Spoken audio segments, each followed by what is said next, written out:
I've been DJing for like the last 5 years now.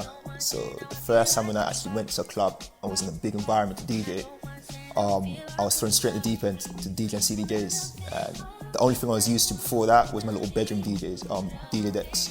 So being there, seeing the whole, like, it was like a spaceship to me. All these different buttons, all these different lights. I had no clue how to mix on that sort of system. So I played a safe game. I just pressed play, and when I wanted to play another track, I paused that, I played the other track on deck B. But yeah, it was kind of nerve-wracking, but at that moment in time, my head, I clicked and said, you know what, I'd be doing this every time I go and play out, just so I become more used to using CDJs. Thankfully, the room was kind of empty. I was a warm DJ, so no one actually, was put off by the playing, pausing, and the silence and the clanging and stuff like that. So, yeah.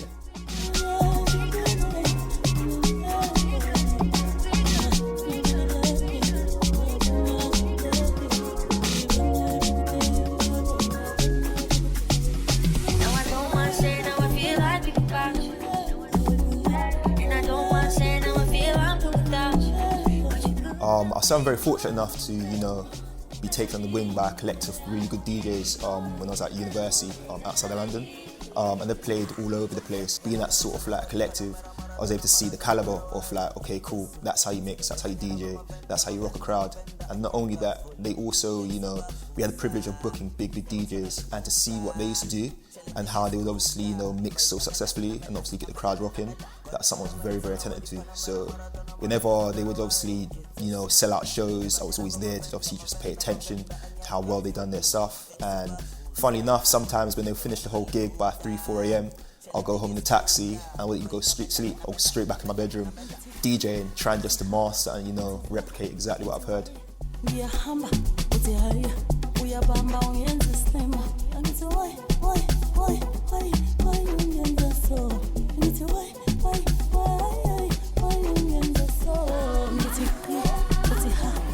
In terms of inspiration, I would say, like, everybody that we booked, let's say the collective have brought along, like, they've always been inspiring in the sense that, wow, these guys have done amazing things, like, years, decades of what I've done. And just to actually see them do it live in the flesh, it's just awe-inspiring. But I would say, if you're going to talk about inspirations of, like, people and other DJs, DJ Target is definitely a big one for what he's done for the scene. People like EZ as well.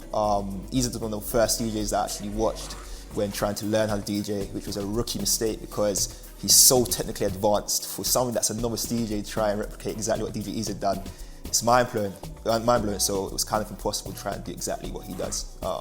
But yeah, just seeing people like that around me daily whenever I'm obviously, going to these gigs and DJing, those are things that push me each and every day to try, better my craft.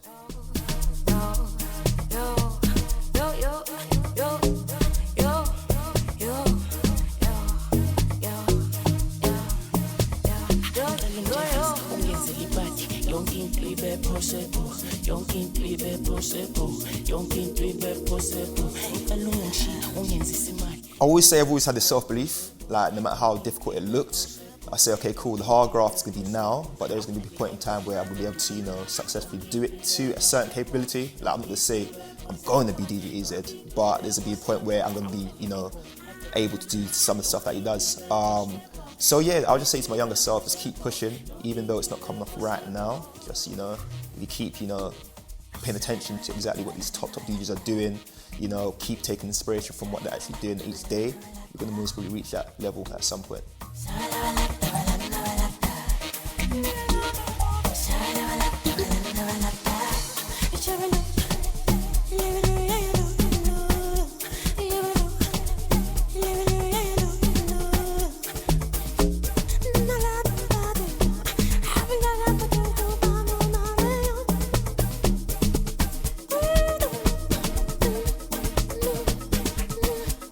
I'll say don't be hard on yourself. Like, that was one of the first things I did when I first started DJing. I would always overthink. Like, I would always want to please every single person in that room, and that is impossible. Like, not everybody's going to love what you're doing, but if you can at least just, make a memorable experience with that one person in that room, that person be like, oh, I was doing such and such a thing at this club at that night when DJ NICO was playing. That's going to be a memory they have forever. So I'll say just strive for those sort of things. At the end of the day, DJing is just to enrich someone's night, their life in a sense. So make them happy, at the same time have fun, and you be happy as well. So don't overthink, don't be too hard on yourself. It's all fun and games. We're here to enjoy music.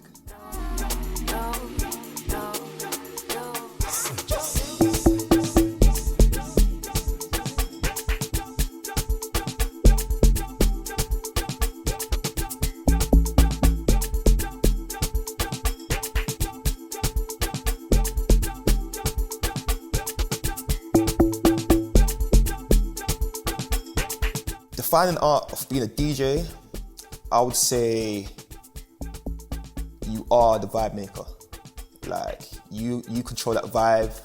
Like at the end of the day, DJ stands for disc jockey, and if we're gonna like use that metaphor, like you are holding the reins of that beast of music, what it is. Like so, you are the vibe maker. You're there to obviously make everyone have a good time. At the end of the day, like sometimes us DJs, you might be in the corner on the decks and everyone's having fun, but you are the actual center of attention. And you are the people that obviously, after the night is done, after the festival is done, no matter what happens afterwards, people are going to have those memories forever.